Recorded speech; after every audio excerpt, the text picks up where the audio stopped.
NelsonJoypad.com bring you another original.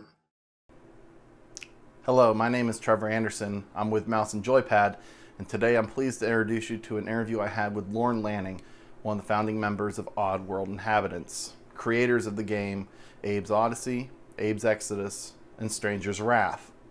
When him and Sherry McKean released Abe's Odyssey in 1997, it was met with critical acclaim and universal praise. However, Lorne Lanning has never bit his tongue when it comes to how he feels publishers treat developers in the video game industry. I spoke to him about the serious issue, also crowdfunded games, and we spoke about his series. My first question, what was the most memorable experience you ever had while creating the Oddworld series? Of course, he spoke about the people that the game has influenced and helped throughout the years. Yeah, he's 100% legally blind. And he's a computer, he's an engineering student, and computer science, engineering, I think exactly what type of engineering I'm not sure, but he wants to be an astronaut. Oh, wow. Right? And don't think he's not going to. Like a guy like that, he's just such intent, right? It's so inspiring to hear these stories.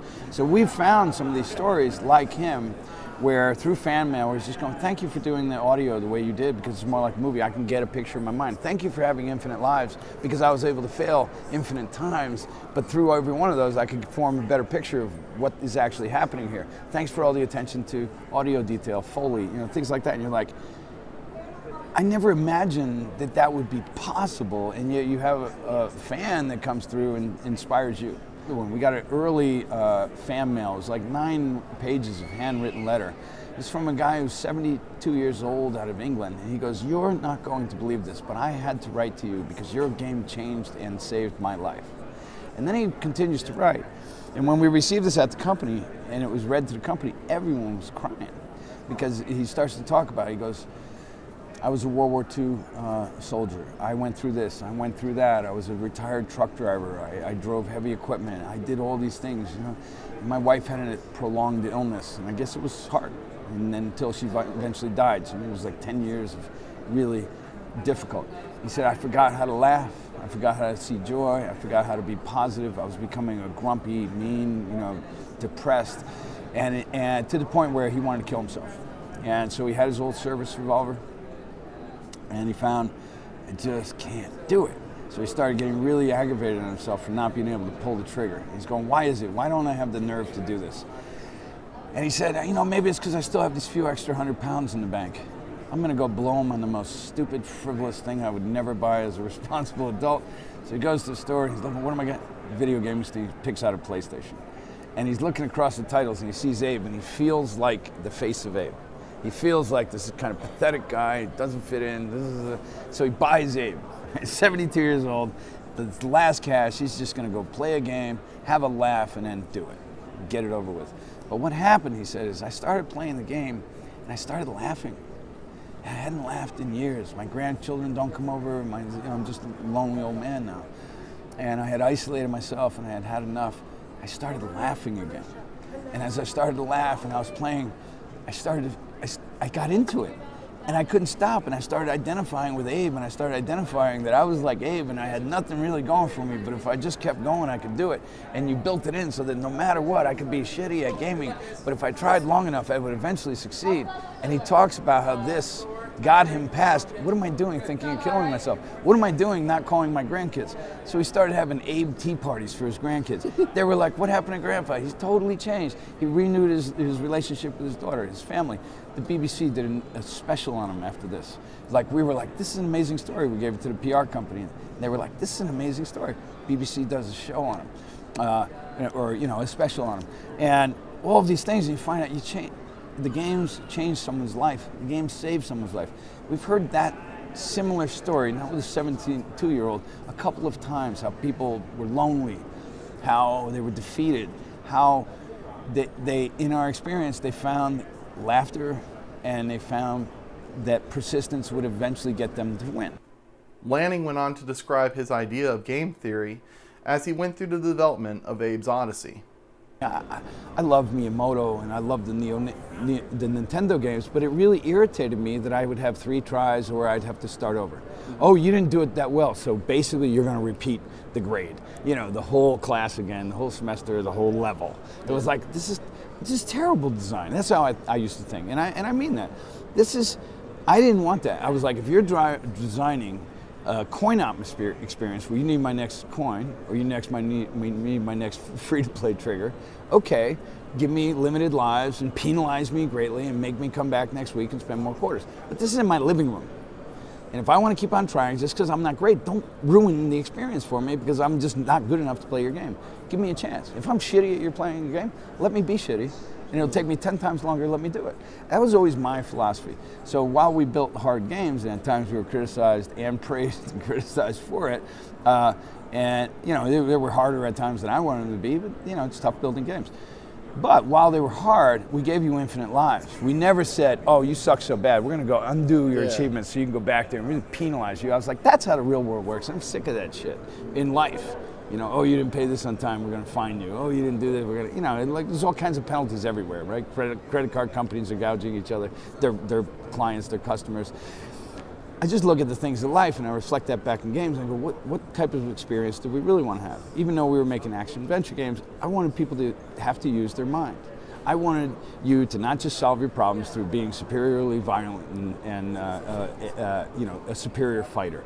Because where in life are you really going to apply those skills, right? You know, my partner in this effort was Sherry McKenna, and who's a brilliant producer and a brilliant person overall. And I was trying to convince her to go out and leave the film industry, to which she had dozens and dozens of Clio Awards, film awards, you know, all kinds of stuff, long history. She did all the effects for The Last Starfighter, you know, like, been there. And I'm like, we want to go make games. Let's go make games. And she's like, are you insane? Why do I want to make games? And she's just seeing shooters and Doom and this and that. She's like, why do I want anything to do with it? And I was like, because we can tell stories. And we're going to be about helping rather than killing. I mean, we're going to let some killing happen. But we're going to be about rescuing. We're going to be about empathy versus aggression. Meaning, the paradigm that I said was, I was like, Sherry, check this out. You know, games is largely aggression equals rewards. What if we could flip that to empathy equals rewards? That set us up with a certain problem, and now how do we make characters more empathetic? How do we do that? Well, that was the invention of GameSpeak. Because if I can say hello and you say hello back and I go follow me and you follow me, maybe I feel a little responsible because I'm telling you what to do. Yeah. And the way you responded was cute. And so I feel like, oh, you know, all the women when we were first doing it, hello, follow me, okay. You know, the women were like, oh, you know, all the time, oh, and they do a little sneak, you know, oh, look at that, he's sneaking with you, oh, that's so cute. But then they get whacked, they're like, why'd you get him whacked, you know? And so the idea was if we could make them more emotionally compelling, more emotive, then maybe you get a little deeper connected to them. That was the idea, and empathy was a core driver for trying to go, okay, now how do we figure this out so that we don't ruin the experience? And part of it was, well, they're action-adventure games, but this guy's never going to carry a gun. But there's going to be some shooting in the game. And you're like, you don't get it, you know, the existing, the pros in game design of the day, you know, you don't get it. You can't give someone a weapon and take it away. It only pisses off the gamer. I was like, I get it, but so that's our problem to solve. But we are not going to have the guy carry a gun. Yeah. You know, we're not going to. That was the birth of possession. Because it was like, how do we give you a gun to solve some problems, have it for a little while, take it away, and you don't miss it, right? If we gave it to Abe, first of all, we tarnish the brand of what that character represents, and then we take it away, you're going to be pissed off because you're like, I had that gun, now I don't. But if you were possessing, you had the benefit of a little free ride that you knew when it was over, of course you wouldn't have the gun, you blew the guy up. So just like these little logic things led to the creative, these little sort of logic problems where we'd say, okay, here's what we need as a result, we don't know what the answer is, but here's the problem, how do we get there? And I think, you know, a lot of people really thrive in that creative setting where you go, we're not necessarily, we don't have the creative solutions right away, but part of our creative process is creating the problem that we need to solve. And so, like, that's how you get those results. You know, it's not like, oh, I see a game where people talk to each other. It's more like, how do we make characters more empathetic? And then if they can emote and if they can talk, then we're going to feel more connected. And if they feel more connected, then we're going to feel more responsible for them, unless we want to be in a bad mood and kill everybody, and then we can feel more devious around them, you know. But even if you do that, we want to let you. See, this is where I was playing, I used to say, Nintendo games of the day, and I couldn't do bad things to characters. I could do bad things with this tool or that tool to enemies, but to the friends, I couldn't do anything. And I'm like, in real life, I can't. Yeah. In real life, I can stab my friend in the back. Now I should have the price I should pay for that down the road. So that's what came with karma. We wanted you to let you do bad things, but we would have alternative endings based on how your karma was along the way, you know, how you treated other people. All those were driving towards empathy. And that was the idea, empathy. After recent developments at Konami, I wanted to ask Mr. Lanning what he felt of that current situation and how developers can get out of those kinds of situations. I think here's the big problem. You know, I was quoted in some magazines recently for saying this, but the big problem isn't so much an industry problem, it's a capitalism problem. Right? So what we have is we have public companies that have raised money to become big. And now, the only reason anyone's investing in them is the hope that they get bigger. So there's nothing about sustainability, there's nothing about keeping people employed, it's all about making money for shareholders, right? And that's kind of a problem with our world today. Now, you let that trickle down. So you got big companies that have raised hundreds of millions of dollars to go out and become public, or they've grown themselves into there through investors. Those investors want returns. We can understand, right? This is pressure. And so now they come in and they go, wow, kind of where you're leading, what you're asking around, ask to is, why aren't we hearing about individual designers as much anymore on big IPs? Because it's not in their advantage to promote them, because the day the guy turns on them, he's saying bad things about the company, and maybe that affects the company's stock value. Maybe he doesn't care, but maybe that affects 200 people's jobs. Like, maybe that affects a revenue stream for multiple productions. I remember people were late and missed Christmas, and they were like, yeah, it'll be ready when it's ready. Meanwhile, they were being published by a public company that said it'll be ready by Christmas, and then they didn't have it, and then their stock fell, and now it was a $100 million hit on the value of their corporation. Like, these things that artists typically don't think through. You know, I don't know the case there specifically. I know at times I didn't when I opened my big mouth. But so we go, okay, I can understand your needs, right? I can understand the creative's needs. I can understand what's creating these pressures. These pressures are always going to be on public companies to get bigger, have growth, and make more money. And if that means going and firing half your staff because that's a good thing to do that helps you become more profitable next year, then that's what you do. There's no loyalty in this. There's no loyalty to, you know, we don't have a Japanese culture of companies where people feel like they're going to work for a corporation for the rest of their life the way they do in gaming in Japan. You know, kids grow up saying, if I can ever get a job at Square, I will never have another job. I will stay there for life. Square, Nintendo, Konami, Capcom, they feel this way about those brands, right? And oftentimes those companies feel that way about their employees like families. So what we're talking about in the case of Kojima is a very unique thing happening in Japanese culture, because usually it's very aligned, it's very respectful, it's very together as an outward face. So obviously there's turmoils, you know, for this to happen. What can the industry do? Well, people need to get more independent. If you want to go borrow lots of money, or if you want your game to be spent, you know, $50 million to spend on your game, and you want to be the artist auteur, you're kind of barking up the wrong tree for what you're really after. If you want to be the artist auteur, figure out how to do it cheaper and better. Or if you feel like you're Michael Bay and you know that the teenage audience is yours and you're all about maximizing the most amount of money on box office, and you don't really care about the poetic quality potential of your craft, you know, like how Kubrick would or Coppola would. There's a big difference between these guys, right? But Michael Bay's making more money than all, right? So if you're Michael Bay and you want to go get $50 million, $100 million from a publisher to have an IP of their IP, and you're going to go out and make it a big hit for them because you're a great director, and you understand what you're dealing with, more power to you. If you want Michael Bay success, but you want total creative freedom, you're just not being honest with yourself about you're not going to be being rational about what the industry has to offer you. So you got to figure out who you are. Are you someone who cares more about making money and seeing your game in lights, or are you someone who cares more about the types of things you're building and writing and doing what's close to your own heart?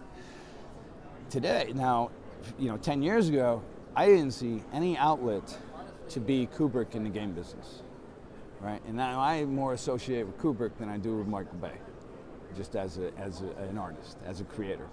And so we placed a bet that we thought the future was going to be equally viable if we bet on digital distribution and the audience, as opposed to betting on publishers and retailers. We said we think digital distribution and the audience will let us build more of what's important to us, but it's going to take us a while to nurture that into a viable business where we can start funding our own real content. And even now, in the last title, we spent millions of dollars on New and Tasty, but it was still not enough money to take us into new story IP land. We need more money than that, so we had to become more practical about how we build our business up, how we build the reservoir of cash up so we can actually spend, risk, and do our own thing, because I know that in what I want to do, the stories I want to create, they're very dear and personal to me, and I hope that I'm being smart enough to listen to what an audience is really looking for and figuring out how I can apply my creativity into something that they would like, right? Or I can just go off and say, I think what I'm going to do is brilliant, the whole world should love it, just leave me alone, I'll come back to you when it's done. Chances that that's really going to hit is slim. The beauty is that Kojima tomorrow, I don't know what his contract says, but he could go anywhere and get money to build his games. Now, if his games are saying, I want $30 million, I want to own the IP, I want this control and that control, no one's going to pay for it. If he's saying, I have a new IP I want to build, I want to launch it for $2 million, I'm willing to share it in these types of ways, this is how we're going to get there, it's a reasonable plan, I'll bet he'd get that money like that. Because he's got the integrity of it, meaning his product speaks to a lot of people, he's got a lot of fans, he doesn't need to be working for someone else. But if he doesn't want to have the entrepreneurial spirit, I don't know the man, but that's going to take some entrepreneurial spirit.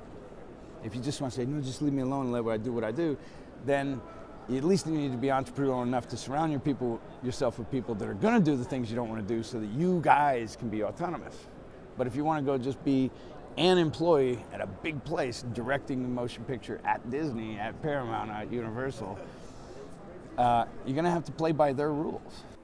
I also wanted to speak to Mr. Lanning about his experience with crowdfunding and what he thinks some of the opportunities and downfalls of the platform could be.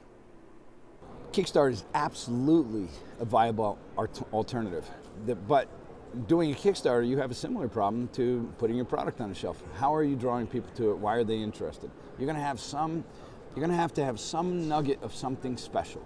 Like, let's say I'm an animation guy and I want to do something new and different with animation, and I want game animators and people who appreciate animation in games and CG. That's going to be my first audience, and I'm going to deliver a little kernel of goodness into there that's going to show them some animation stuff of a guy climbing up like they've never seen it before. It's going to be 20 seconds long, but they can play it. I'll use that to get my Kickstarter. I'll let the animation community know, please support me. Like, somewhere you're going to have some community of people that are interested in what you're doing, aware that even went online, right? How many Kickstarters launch a day? All right, how many mobile games launch per day? 500. 500 mobile games are launching every day now. How is yours going to get seen? Big problem, right? So while the funding for crowdfunding is massive in its potential opportunity, Lucky Palmer never would have got funded if it weren't for Kickstarter, right? Would Double Fine be in the shape they're in today if it weren't for Kickstarter? We can go on and on, about success stories, but there's a lot of failures there. So now, what are the dangers? The dangers are, you got to be authentic and you got to be reasonable with your audience. The dangers are, people say, well, we can only do a Kickstarter, we should only ask for $300,000 because that's all we think they'll give us, and if we make that, at least we got a chance. But really, it's going to take $2 million to build a product. You're just asking for trouble, right?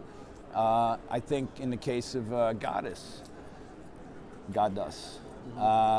maybe Peter got into taking a little flack that way. Yeah.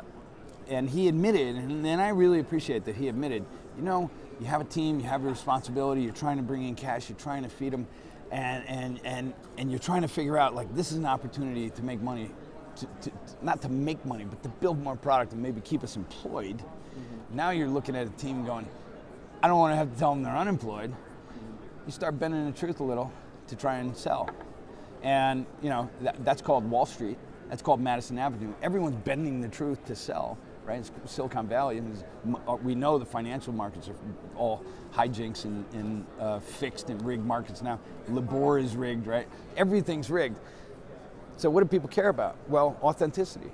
That's the new scarcity. That's the new rare mineral is authenticity.